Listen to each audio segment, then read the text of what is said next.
اعوذ باللہ من الشیطان الرجیم بسم اللہ الرحمن الرحیم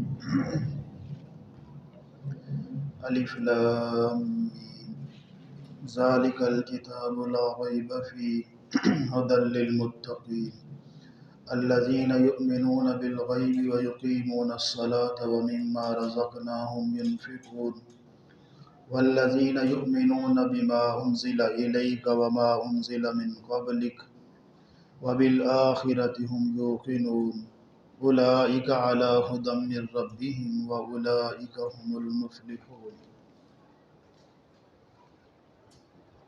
نبی محترم صلی اللہ علیہ وسلم جب ہجرت فرما کر مدینہ منورہ میں تشریف لے گئے تو اس وقت کی یہ پہلی صورت ہے جو آپ علیہ السلام پر نازل ہوئی۔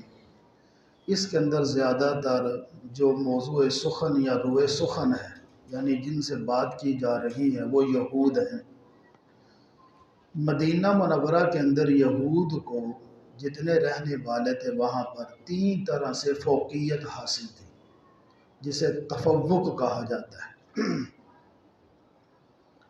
مدینہ منورہ کے اندر آپ مشہور ہے کہ انصار اور یہ قبیلہ اوس اور خزرج کا تھا، یہ 2 انصاری قبیلے تھے۔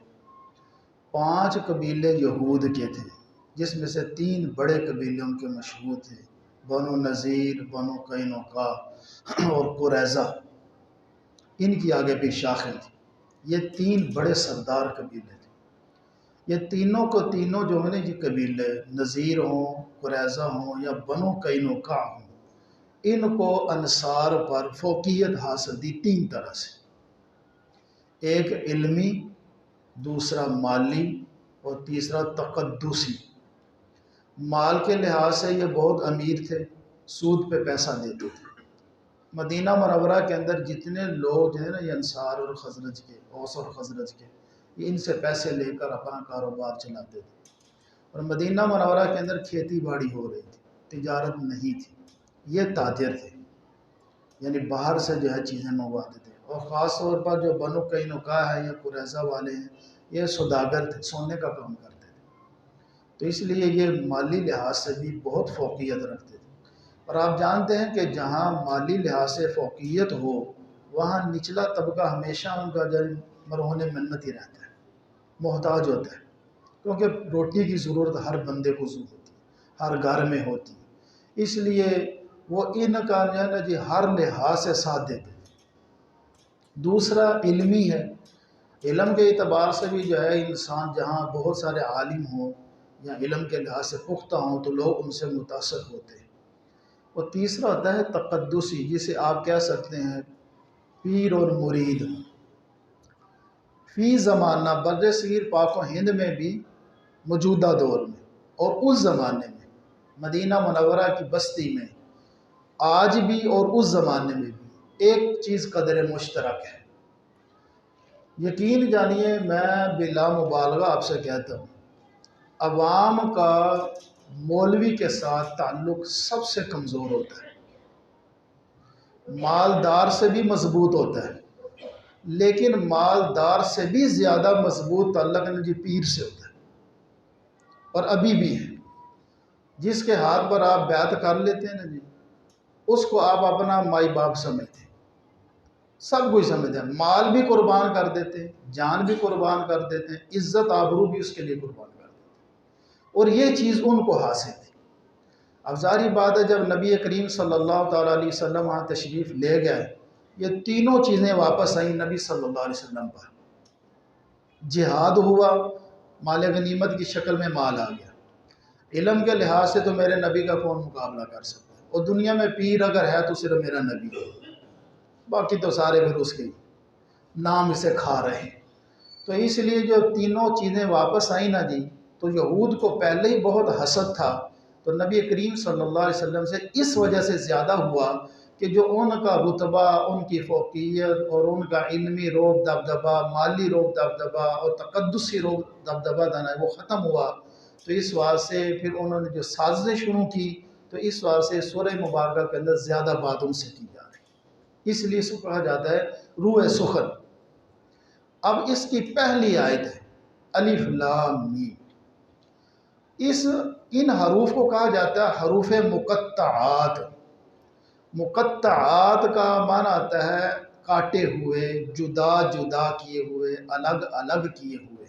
تو کس سے الگ کیے ہوئے ہیں، اس میں پھر بڑی بحث ہے، ہم اس بحث میں نہیں جاتے، لیکن اتنی بات ہے کہ قطع کا معنی آتا ہے کاٹنا، اور قطع کا معنی آتا ہے ٹکڑے ٹکڑے کرنا۔ تو یہ ہیں مقطعات، جدا جدا کیے ہوئے، الگ الگ کر کے پڑھے جانے والے۔ اب دیکھیں نا، اس کے اوپر الف لام میم کے اوپر مد ہے، اگر اس کو مد کو پیچھے کر دیا جائے تو آپ اس کو کیا پڑھیں گے، علم، علم بن جائے گا۔ تو الف کے ساتھ علم اردو میں بھی استعمال ہوتا ہے اور عربی میں بھی ہوتا ہے۔ عربی میں تو کئی جگہ قرآن مجید کے اندر ہے علم تری کیف فعل ربک، علم تری الی الذین بدلوا نعمت اللہ کفرا۔ تو علم تری کا لفظ قرآن میں بے شمار جگہ ہے، لیکن ظاہری بات ہے جب آپ اس کے اوپر مد ڈال دیتے ہیں تو مد ڈال کر پھر آپ اس کو علم نہیں پڑھ سکتے، پھر اس کو آپ کیا پڑھیں گے، الگ الگ کر کے پڑھیں گے۔ اور یہ میرے نبی نے پڑھ کے سکھایا ہے کہ ان کو اس طرح پڑھنا ہے، یعنی جدا جدا کر کے آپ نے پڑھ کے دکھایا ہے۔ الف لام میم، اب اس کے اوپر آخر میں وقف ہے، اس کو آپ الف لام میمو نہیں پڑھ سکتے، یا الف لام میمی، یا الف لام میمہ، زبر زیر پیش نہیں پڑھنی۔ اور جس کو پر اپنی مرضی سے زبر زیر پیش پڑھتا ہے وہ تجوید کے قواعد اور رسول اللہ کی سنت خلاف پڑھتا ہے، اس لیے آخر میں ہم اس کے اوپر کیا کریں گے، وقف، الف لام میم۔ اب یہ اس کے اوپر جو مد ہے تجوید کے قواعد کے اعتبار سے آپ اس کو 3 الف کے برابر، 5 الف کے برابر، 5 اور 2 7 الف کے برابر کھینچ کے لمبا پڑھ سکتے ہیں، یعنی کھینچ سکتے ہیں، یہ اصول ہیں تجوید کے۔ تو اب آپ اس کو پڑھ دیں الف لام میم، یہ حروف مقطعات ہے، قرآن مجید کی 29 صورتوں کے شروع میں آتے ہیں، اور کل حروف تہجی جو ہے نا جی وہ 28 ہیں، بعض نے 29 بھی لکھے ہیں، وہ ایک بحث آتی ہے کہ حمزہ حروف تہجی میں ہے کہ نہیں ہے۔ بہرحال 28 حروف تہجی میں سے 14 حروف استعمال ہوئے ہیں ان حروف مقطعات میں۔ تو یہ جو 14 حروف مقطعات استعمال ہوئے نا، یہ ایک حرفی بھی ہے، یعنی ایک حرف آیا ہے، وہ آپ کو مشہور یاد ہوگا، کون سا، نون، صاد، قاف، یہ ایک حرف ہے۔ تو ایک حرفی بھی حروف مقطعات میں سے 2 بھی استعمال ہوئے ہیں، کون سے، طاسین، طٰ، یاسین، یہ 2 ہے۔ اسی طرح 3 حرفی بھی استعمال ہوا ہے، ابھی یہ الف لام میم۔ 4 حرفی بھی استعمال ہوا ہے، الف لام میم را، الف لام میم صاد، یہ 4 حرفی ہے۔ 5 حرفی بھی استعمال ہوا ہے سورہ مریم میں، کاف ہا یا عین صاد۔ اس طرح 25ویں بارے میں حامیم عین سین قاف۔ اس کا مطلب ہے کہ حروف مقطعات جو قرآن مجید کے سورتوں کے شروع میں آئے ہیں، 29 سورتوں کے شروع میں ہیں، 14 حروف استعمال ہوئے ہیں، ایک حرفی سے لے کے 5 حرفی تک۔ آپ نے اہدنا الصراط المستقیم کہا، یا اللہ ہدایت نما دے، تو فرمایا الف لام میم، ٹھیک ہے۔ اب جب ہدایت نما الف لام میم ہے تو الف لام میم کا معنی کیا ہے؟ عجیب بات ہے کہ آپ سوال کرتے ہیں ہدایت کا، اللہ کہتا ہے الف لام میم، تو الف لام میم کا معنی ہی نہیں پتا۔ اب اس کا معنی کیا ہے، کوئی پتہ نہیں۔ اب جو لوگ اس کا معنی کرتے ہیں وہ اپنے ذوق سے کرتے ہیں، اور اپنا ایک ذوق ہے، لیکن میں آپ کو بڑے وثوق سے اور شرح صدر کے ساتھ کہتا ہوں کہ عجیب بات یہ ہے کہ رسول اللہ صلی اللہ علیہ وسلم نے ان حروف میں سے کسی حرف کا معنی نہیں کیا۔ تو سب سے پہلے جو ترجمہ کرنے والے ہیں وہ تو اللہ کے رسول کی ذات ہے، اور اس کے بعد پھر کون ہے، صحابہ کرام، لیکن کسی نے نہیں کیا۔ اور یہ بھی بات یاد رکھ لیں کہ اس کا معنی اللہ نے جو ہے اگر اپنے رسول کو بتایا ہے، حالانکہ اس کے بارے میں کوئی روایت نہیں ہے، اگر فرض کریں بتایا ہے تو رسول اللہ نے نہیں بتایا۔ جب اللہ اور اس کے رسول نے نہیں نہ بتایا تو پھر ہمیں ذوق کی کوئی ضرورت نہیں، پھر اپنا ذوق ہم اپنے پاس ہی رکھیں گے، ہم وہی کہیں گے اللہ عالم بمرادی، اللہ اس کی مراد بہتر جانتا ہے۔ اب یہ سوال ہوگا کہ جب اللہ اس کو بہتر جانتا ہے، اس کو نازل کرنے کا کیا مقصد ہے؟ جب ایک کلام ہے، کلام بھی اللہ کا، وہ ایسا بادشاہ، ایسا شہنشاہ کہ جس کے کلام میں فصاحت اور بلاغت حد درجے کی ہے، اور جیسے اس کی ذات لامحدود ہے تو بلاغت بھی لامحدود ہی ہوگی، تو پھر نازل کرنے کا کیا مقصد ہے؟ بھائی یہ بات سمجھ، یہ اصولی طور پہ سمجھنی بھی چاہیے، کیونکہ اب آپ یہاں پڑھ رہے ہیں تو پورے قرآن مجید میں جہاں آئے گی آپ کے ذہن میں یہ بات آ جائے، کیونکہ دوبارہ بحث نہیں ہوگی، یہیں پر آپ کے سامنے سے عرض کر رہا ہوں کہ قرآن مجید کی آیات جو ہے نا جی، وہ دو قسم پر ہے، ایک ہے محکمات، دوسری ہے متشابہات۔ محکمات ان آیات کو کہا جاتا ہے جس کا مطلب معنی مراد بالکل واضح ہے۔ ابھی آپ انشاءاللہ پڑھیں گے آگے، ذالک الکتاب، یہ کتاب ہے، یہ محکم آیت ہے، اس میں کوئی تشابہ نہیں ہے، کوئی لفظ متشابہ نہیں، کوئی شک شبہ نہیں ہے، محکم آیات ہے۔ اقیم الصلاۃ، آتوا الزکوٰۃ وارکعوا، یہ سارے۔ دوسری قسم ہے متشابہات۔ متشابہات آگے بھی دو قسم کی، ایک وہ متشابہ آیت ہوتی ہے کہ جس کا معنی تو پتہ چل رہا ہوتا ہے کہ اس کا معنی یہ ہے، لیکن اس کی مراد ہمیں نہیں معلوم ہوتی، اس کی مراد بھی ہم اللہ کے سپرد کر دیتے ہیں، جیسے کہ قرآن مجید کی بیشتر آیتوں کے اندر یہ بات آتی ہے، ید اللہ، وجہ اللہ، ساقہ، ایدی، اللہ کا ہاتھ، اللہ کی پنڈلی، اللہ کا چہرہ۔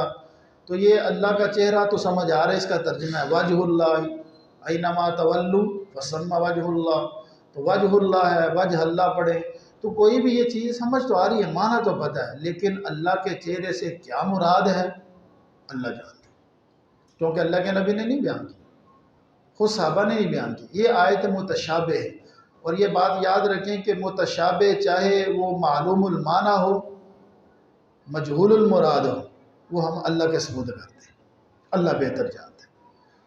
اور دوسرا ہوتا ہے کہ جس کا ہمیں نہ معنی پتہ ہے نہ مراد پتہ ہے۔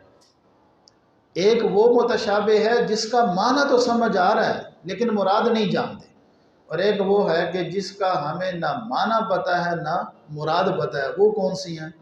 یہ حروف مقطعات، ان کے ہمیں مراد بھی معلوم نہیں اور معنی بھی معلوم۔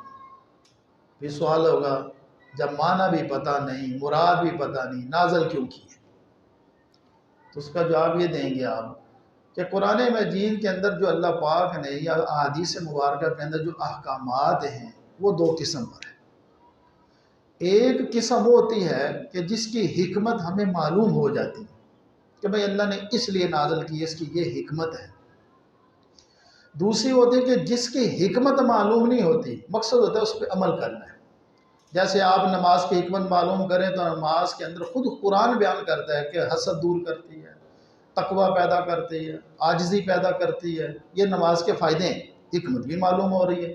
زکوٰۃ کیا فائدہ دیتی ہے جی؟ مال پاک کرتی ہے، مال کی حب نکالتی ہے، محبت جو مال سے ہوتی ہے وہ ختم کرتی ہے، اس کا یہ فائدہ ہے۔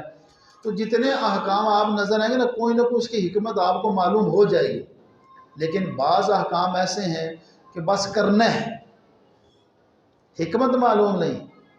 فرض کریں اس میں سے کوئی ایک بتائیں، آپ پہلے بھی آپ نے سنا صحیح بین الصفا والمروہ، صفا مروہ پہ آپ دوڑتے ہیں، کیوں دوڑے؟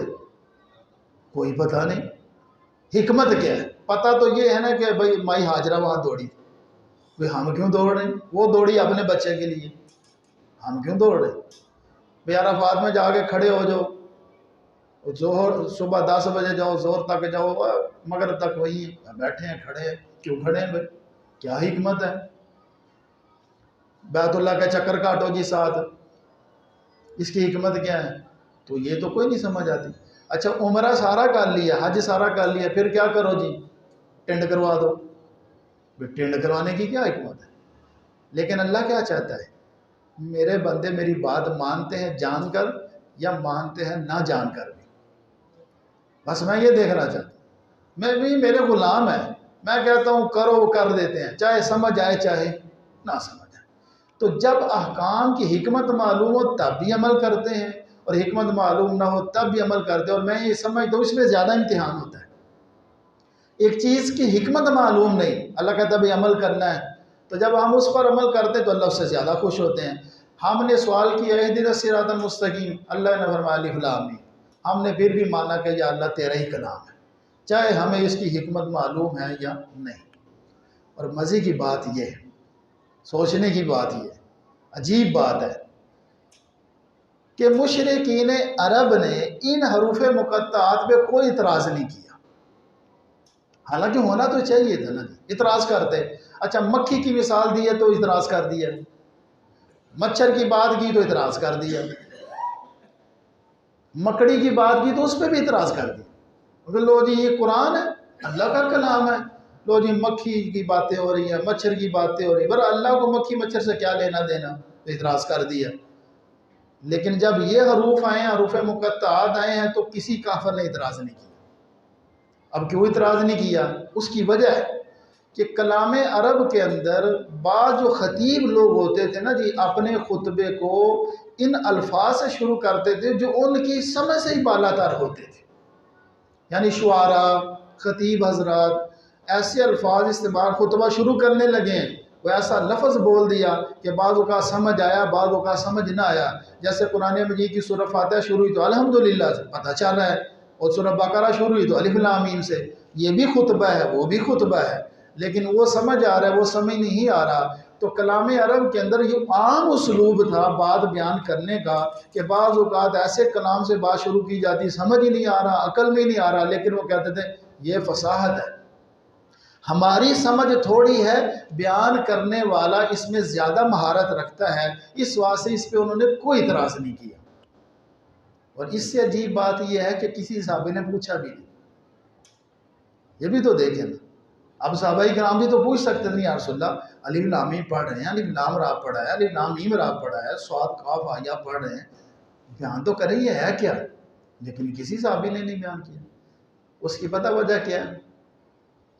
ہمیں عادت ہے، ہم جو سوال کرتے ہیں نا جی، بڑی معذرت کے ساتھ ہم سوال کرتے ہیں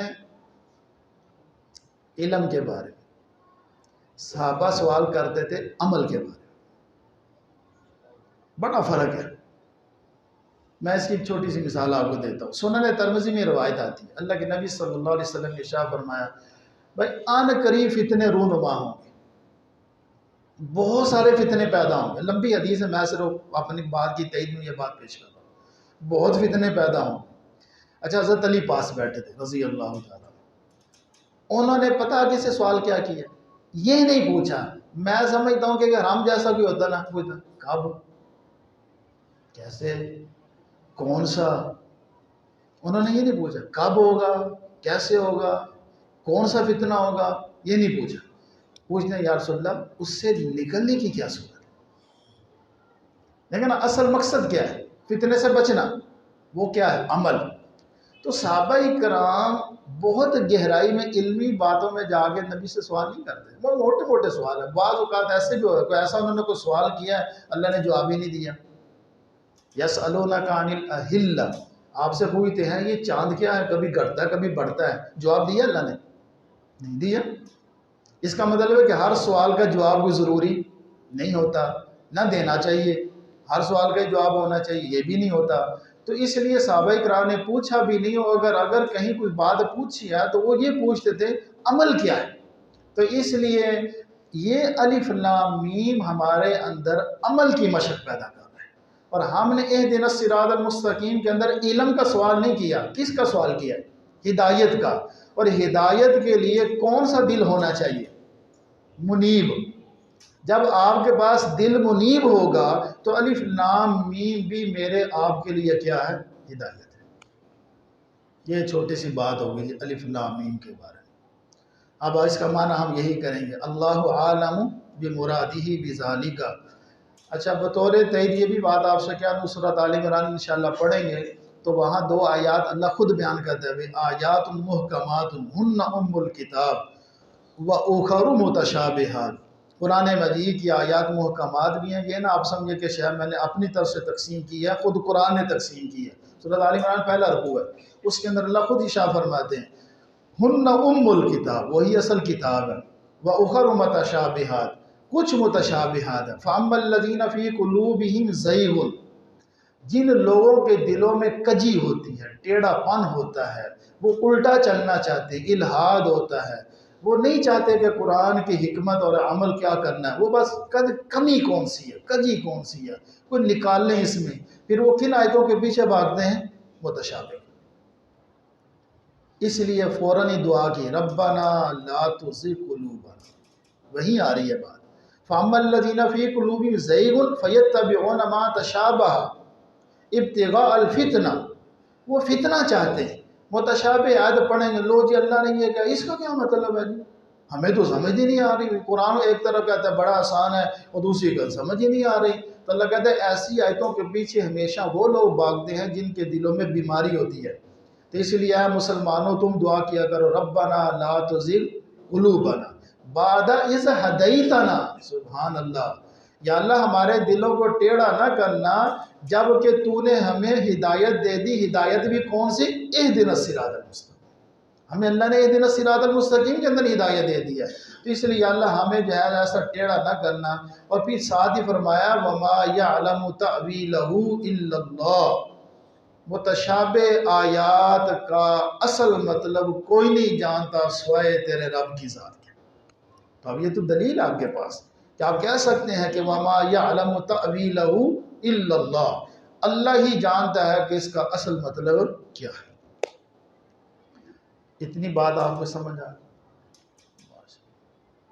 ذالک الکتاب، اب یہ بھی سمجھ،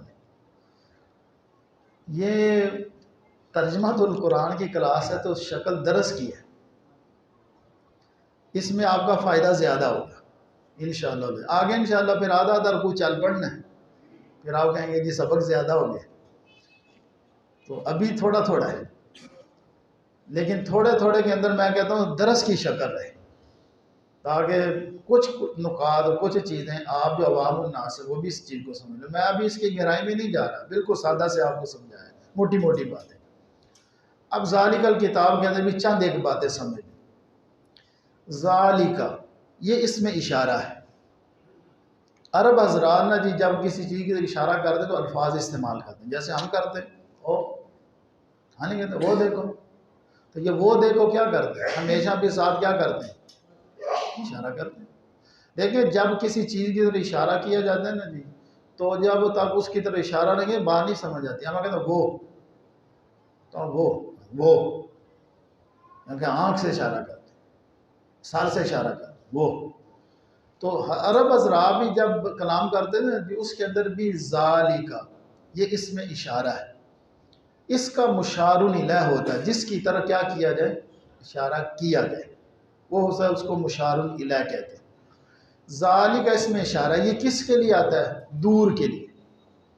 اصل میں یہ لفظ تین حرف تین ہے، زا، لام اور کاف، اصل اس کے اندر نا جی صرف زا اس میں اشارہ ہے، یہ لام اور کاف اس کے ساتھ مل کر نا جی اور اضافہ کر رہے ہیں دوری میں۔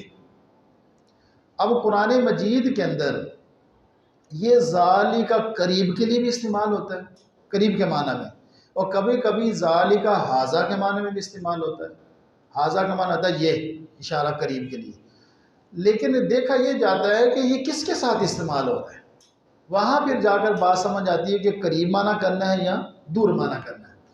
پورے قرآن مجید کے اندر حاذل قرآن اور حاذل کتاب یہ دو لفظ استعمال ہوئے ہیں، لیکن عجیب بات یہ ہے کہ ذالک الکتاب صرف قرآن میں ایک دفعہ ہے، وہ یہی آیا، ذالک الکتاب یعنی الف لام کے ساتھ، یہ صرف ایک دفعہ ہے، اور اگر حاذل قرآن کہا جائے نا جی تو ذالک الکتاب کا معنی بنے گا وہ کتاب، اور حاذل قرآن کا کیا معنی بنے گا؟ یہ قرآن۔ یہ بات فرق سمجھنا ہے، بڑا لطف آئے گا آپ کو۔ حاذل قرآن ذالک الکتاب، قرآن مجید کے اندر حاذل قرآن تقریباً 164 مرتبہ ہے، پورے قرآن مجید کے اندر حاذل قرآن حاذل قرآن حاذل قرآن بار بار آتا ہے، لو انزلنا حاذل قرآن تو 164 مرتبہ اللہ نے اس کو استعمال فرمایا.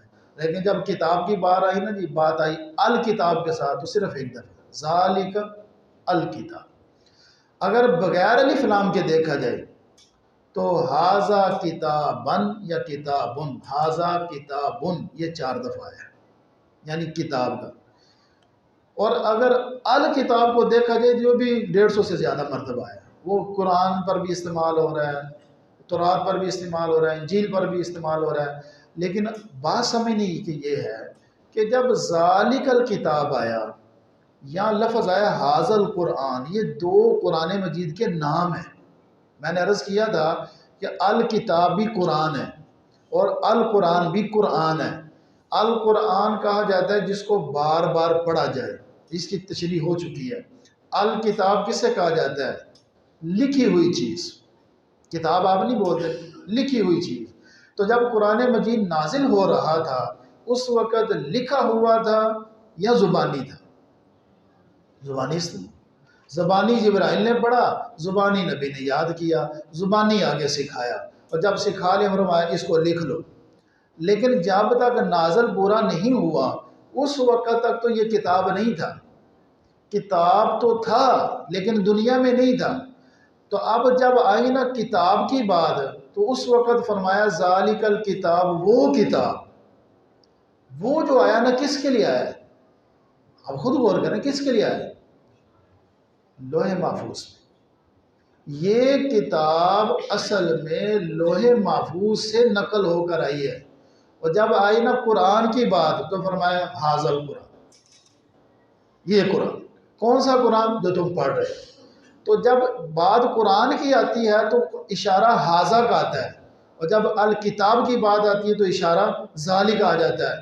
تو ذا کے اندر بھی معنی تھا وہ، لام کے اندر بھی معنی تھا وہ، اور جب کاف اس کے ساتھ لگ گیا تو تنبیہ ہو گئی وہ بہت دور ہے. تو وہ کتنی دور ہے؟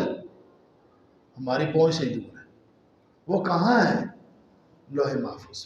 تو اس لیے ذالک کو لا کر اشارہ کر دیا جو کتاب تمہارے پاس آئی ہے، جو یہ قرآن تمہارے پاس آیا ہے، یہ بہت دور کی چیز ہے. اب بہت جو ہوتا ہے نا یہ دوری، اس کی 3 قسمیں ہوتی ہیں. ایک ہوتا ہے بعد زمانی، ایک ہوتا ہے بعد مکانی، اور ایک ہوتا ہے بعد رتبی.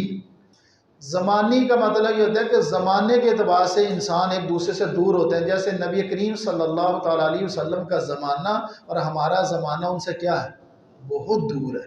یہ بھی بعد ہے.